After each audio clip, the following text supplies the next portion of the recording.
Unlock the full potential of your Nikon Z30's audio by mastering the use of an external microphone, and today, I'll show you exactly how. First, locate the microphone input port on your Z30. It's typically a 35mm jack, often found on the side of the camera, usually covered by a flap. Carefully plug the 35mm connector of your external microphone into the dedicated input jack on your Z30. Ensure it's seated securely. Now, let's dive into the camera settings. Power on your Z30 and navigate to the playback menu. You're looking for the microphone settings. Once in the microphone settings, you'll need to select the external microphone option. This tells the Z30 to prioritize the audio coming from your connected mic instead of the internal one.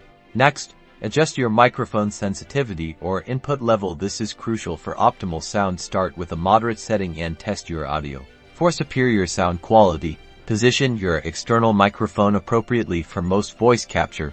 Placing it a few inches from the speaker's mouth, slightly off axis, is ideal to minimize plosives. During recording, monitor your audio levels on the Z30 screen. Aim for your audio to peak around 12 to 6 decibels. This provides a good buffer and avoids distortion. Finally, to achieve the best results, always record in the quietest environment possible. Minimizing ambient noise will allow your external microphone to capture clean, crisp audio, elevating your video content significantly.